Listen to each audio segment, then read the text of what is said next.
আলহামদুলিল্লাহ আসসালাতু আসসালামু আলা রাসূলিল্লাহ মাল্লা নাবিয়া বাদা ফাউযু বিল্লাহি মিনাশ শাইতানির রাজীম বিসমিল্লাহির রহমানির রহিম। শুরু করছি প্রতিদিনের ন্যায় নিয়মিত অনুষ্ঠান দিনের পথে। আজ আমরা আলোচনা করব, যেহেতু এই মাসটি চলছে পবিত্র রবিউল আউয়াল মাস, এই মাসে নবী সাল্লাল্লাহু আলাইহি ওয়াসাল্লামের গুণকীর্তন সম্পর্কে আলোকপাত করার চেষ্টা করব, আল্লাহ তাআলা যদি তৌফিক দেয়। ওমা তৌফিকে ইল্লা বিল্লাহ। ফায়া আইয়ুহাল মুশতাকুন ইলা রুইয়া জামালিহি সাল্লাল্লাহু আলাইহি ওয়াসাল্লাম মাহবুবি মাকান ওয়া মা ইয়াকুন ইস্তামিউ মানাকিবাহু ওয়া আনসিতু লাআল্লাকুম তুরহামুন।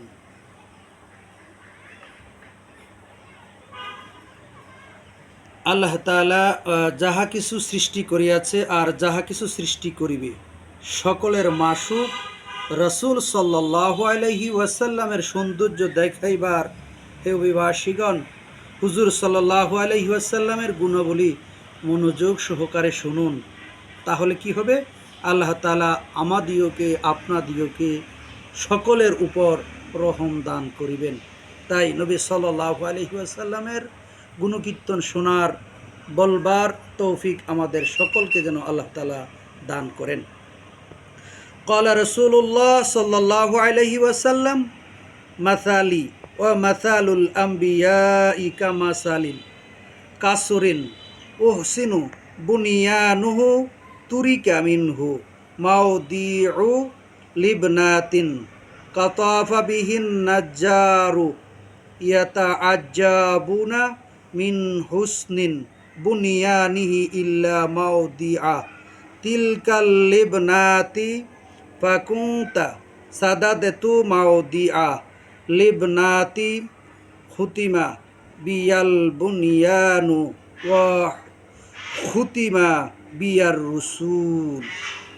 রাসূল পাক সাল্লাল্লাহু আলাইহি ওয়াসাল্লাম বলিতেছেন, আমি এবং অন্যান্য নবীগণের উদাহরণ হলো একটি দালানের ন্যায়, যাহা তার নির্মাণ কাজ অত্যন্ত সুচারু এবং সুন্দর হইয়াছে, কিন্তু একটা ইটের জন্য এই দালানটাকে অসুন্দর দেখা যাচ্ছে।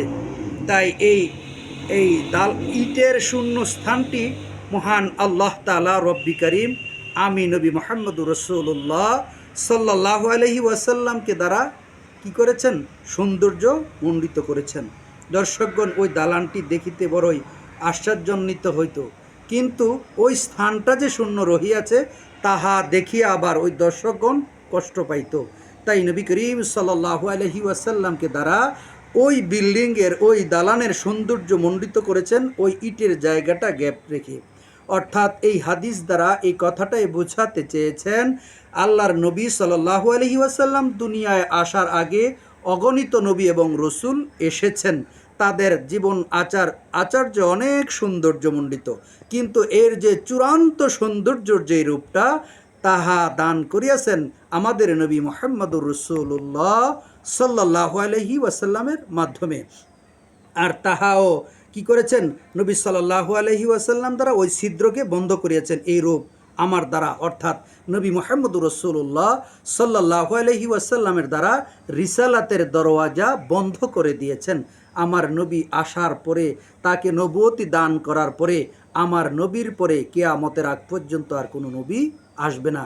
আমার নবী সাল্লাল্লাহু আলাইহি ওয়াসাল্লাম এই কথাটি আমাদেরকে বোঝাতে চেয়েছেন, আমার পরে আর কোনো নবী আসিবে না।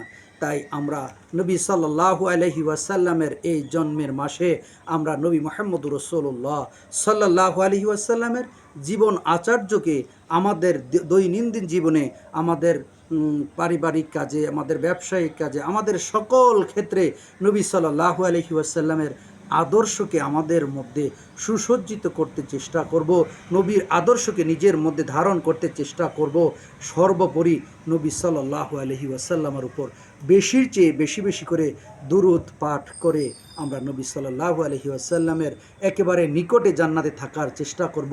মহান মালিক রব্বি কারিম যাতে আমাদেরকে নবীর জীবন আদর্শ আমাদের চরিত্রের মধ্যে ধারণ করার তৌফিক দেন এবং বেশির চেয়ে বেশি বেশি করে দুরূদ শরীফ নবী সাল্লাল্লাহু আলাইহি ওয়াসাল্লামের উপর পাঠ করার তৌফিক দেন। সবচাইতে ছোট্ট যে দুরূদ শরীফটা আমরা কমার্স কম যদি কেউ বড় দুরূদ পড়তে নাও পারি, আমরা যেন সদা সর্বদা অজু অবস্থায় অজু ছাড়া হাঁটতে চলতে ফিরতে আমরা যেন এই মাসে বেশির চেয়ে বেশি বেশি করে দুরূদ পড়ি। আর সেই ছোট্ট দুরূদ শরীফটি হচ্ছে সাল্লাল্লাহু আলাইহি ওয়াসাল্লাম। এই দুরূদ শরীফটি সদা সর্বদা পাঠ করার তৌফিক মহান মালিক রব্বি কারিমের কাছে চেয়ে আজ এখানেই শেষ করছি। আসসালামু আলাইকুম ওয়া রাহমাতুল্লাহি ওয়া বারাকাতুহু।